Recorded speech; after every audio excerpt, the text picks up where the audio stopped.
Bueno, yo no voy a agradecer otra vez.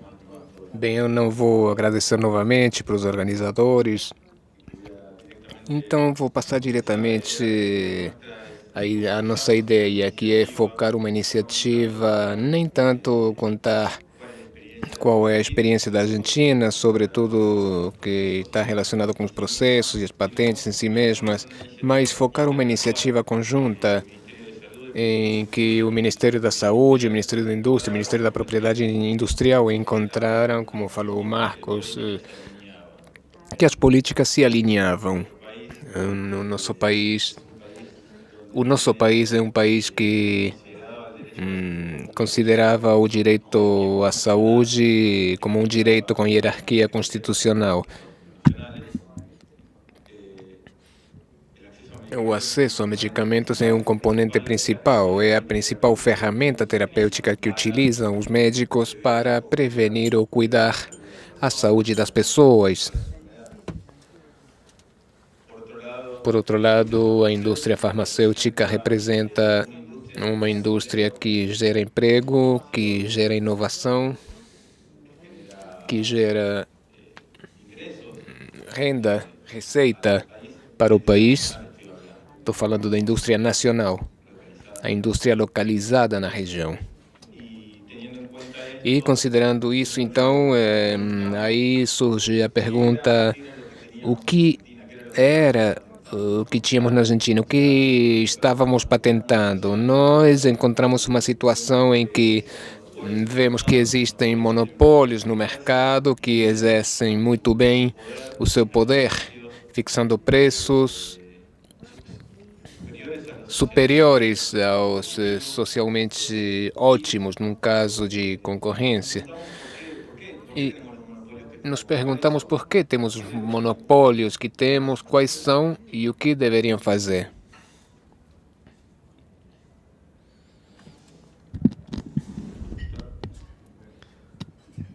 Como é isso aqui? Bem, o primeiro que a gente se pergunta é o que se patenta.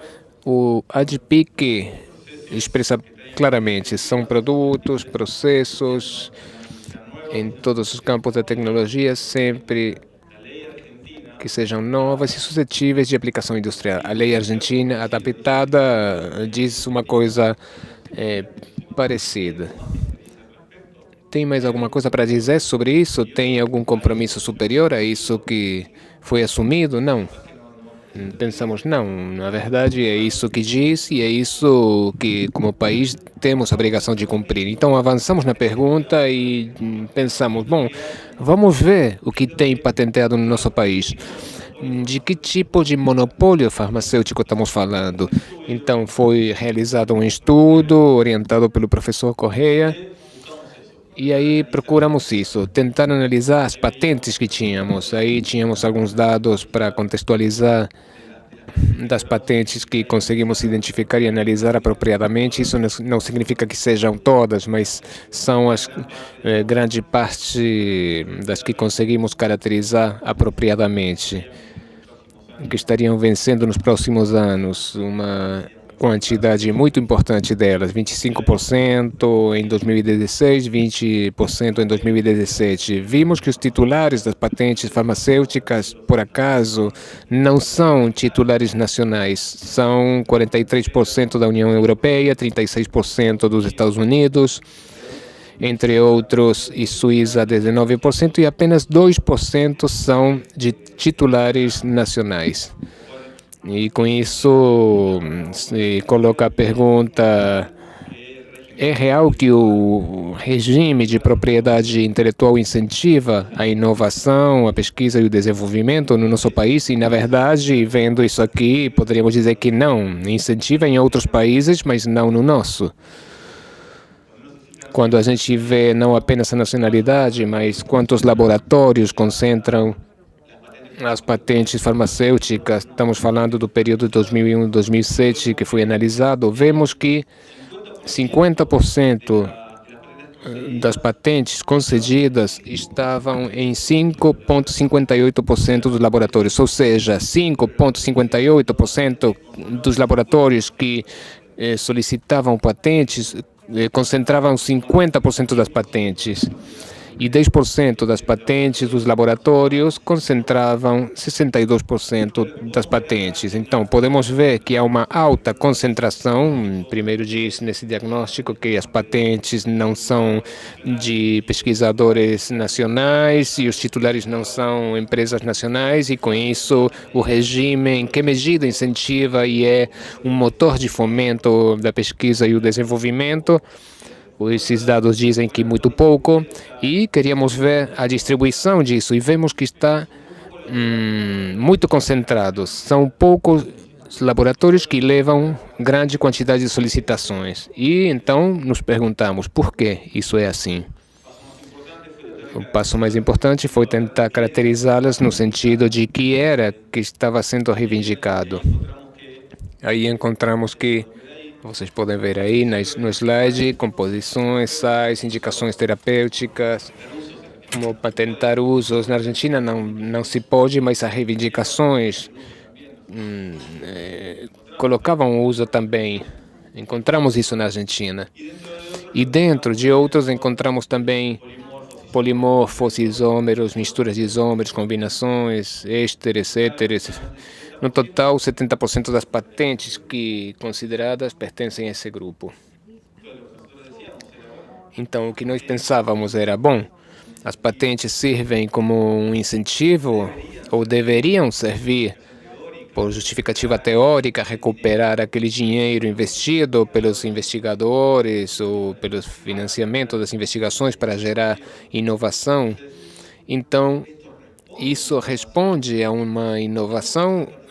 As patentes realmente têm essa finalidade, ou se transformaram em uma mera desculpa para poder garantir a rentabilidade do poder monopólico? Bom,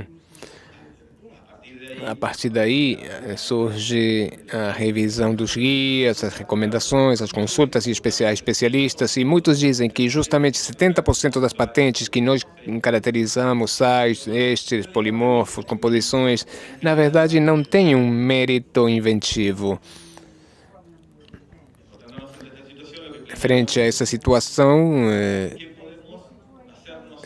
pensamos o que podemos fazer nós para poder reduzir o impacto desses monopólios, que são monopólios legais. Sim, são monopólios que existem graças à intervenção estatal. Então, mesmo aqueles conservadores que defendem um Estado pequeno, sem intervenção, não tem que esquecer que no processo das patentes o Estado intervém. Então nós pensamos que o Estado deveria revisar quais são os padrões estabelecidos. Entendemos que há diferentes momentos no qual a gente pode intervir para reduzir esse poder monopólico. O primeiro é antes que exista um monopólio, e a resposta disso é procurar esquemas de pesquisa e desenvolvimento que não resultem em um monopólio, que não acabem em um monopólio. Na mesa anterior já foi discutido sobre o grupo de especialistas de pesquisa e desenvolvimento da OMS, que focava doenças do tipo 2 e 3 e as doenças do tipo 1. E o ponto principal era procurar quais são esses mecanismos alternativos: conhecimento aberto, compartilhado, projetos coordenados, pool de financiamento. São muitas as iniciativas que acabariam desvinculando o preço da pesquisa e desenvolvimento.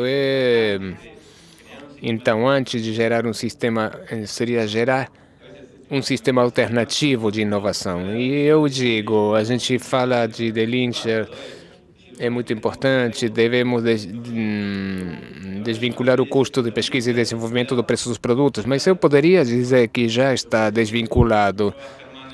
E por isso, como mostrou o Germain na sua apresentação, quanto custa pesquisar, investigar? Quanto custa desenvolver uma nova molécula? 2 bilhões ou 100 milhões? Como foi o estudo que mostraram aqui de 350 milhões. Nós não podemos saber qual é o custo de pesquisa e desenvolvimento. Poucas vezes poderíamos associar o preço que estamos pagando. É diferente o que pagam um dos outros, é diferente o custo para um e para outro. Tem a ver a investigação, a pesquisa, a recuperação dos custos da pesquisa e desenvolvimento com o estabelecimento de preços. Os laboratórios, quando estabelecem os preços, fazem isso tentando recuperar a pesquisa ou investindo em pesquisa e desenvolvimento? Eu acho que não. Eu acho que procuram a rentabilidade. Como bom monopolista, maximiza seus lucros. Então, nesse sentido, eu acho que já estão desvinculados e os preços são muito mais altos que os custos de pesquisa e desenvolvimento. Agora, se estivessem vinculados, aí sim faria mais sentido continuar falando de Linker. E o que queremos fazer quando falamos em The Link é dizer, não, o custo de pesquisa e desenvolvimento não tem nada a ver com isso. Falemos do preço. E vamos tirar da mesa da discussão, porque hoje já não tem nada a ver. Prova disso é ver quanto custa. Pode custar 100, 2 bilhões, quanto investiram em descobrir o trastuzumab, por exemplo, e fatura 6.500 bilhões de dólares. Mesmo no cenário de 2 bilhões já teriam recuperado. O faturamento é 6.500 bilhões. Eu acho que é importante fortalecer e continuar trabalhando nessa primeira parte, que é modificar o sistema. Vamos pensar em outros mecanismos de incentivo para P&D. O Estado, eu acho que tem um papel importante aí, o compromisso global que tem que assumir. Eu acho que é muito importante, eu acho que estamos trabalhando nisso. Na OMS, a ideia do tratado deveria ser um dos pilares dessas posições para trabalhar nelas. Depois temos, durante a solicitação, aí poderíamos dizer, bom, dentro da margem que deixa os compromissos assumidos, o que considero que tem altura inventiva, novidade e aplicação industrial. Posteriormente ao otorgamento da proteção, o emprego das flexibilidades previstas no TRIPS e outras medidas, anuência prévia, que são... A anuência prévia deveria estar antes do otorgamento. Eu me confundi de linha quando eu li. Eu estava lendo no slide as compras centralizadas que têm a ver com o fundo rotatório da UPS, aí tenta compensar o poder monopólico de um lado, do lado da oferta, com o monopólio do lado da demanda, e dessa forma ter uma relação de monopólio bilateral que reduz o impacto do monopólio do lado da oferta. São outras das medidas que podemos tomar, mas que estão sendo impedidas. Hoje o fundo rotatório não conseguiu negociar a compra da vacina para o VPH e isso já nem todo mundo resolveu. Saber como esses programas, fazer com que esses programas de vacinação tenham continuidade. E, finalmente, posterior ao otorgamento da proteção, vocês sabem que o dinheiro que gastam em marketing é para garantir continuar tendo um monopólio. Essa é a ideia, continuar mantendo o monopólio. Mesmo vencendo a patente, eu tenho a marca instalada através do marketing e vou tentar manter isso. Então, aí surge o papel do Estado para fomentar a competência genérica quando a patente cai. Há outros caminhos que têm a ver com regulamentação sanitária associado a essa resolução sobre produtos bioterapêuticos similares, que também é como desculpa, encontraram um espaço quando não conseguiram reviver a patente através da propriedade industrial. Aparecem então as necessidades de ter exigências mais altas para o registro sanitário. Então, se essas exigências as transformamos em proibitivas ao acesso à concorrência, o monopólio vai continuar. A partir disso, tem a ver a resolução da OMS, que diz que esses requerimentos para os registros sanitários não devem ser transformados num impedimento para o acesso aos medicamentos. É a mensagem que enviam para revisar os guias. Não apenas aumentar a qualidade e eficácia, mas também acesso a medicamentos. Continuamos, então, voltando para o ponto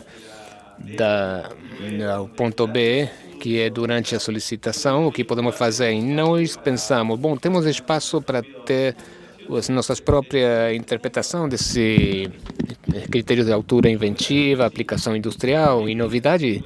Sim, a DSPIC diz no artigo 7 que a proteção e a observância dos direitos de propriedade intelectual deverão contribuir à promoção da inovação tecnológica.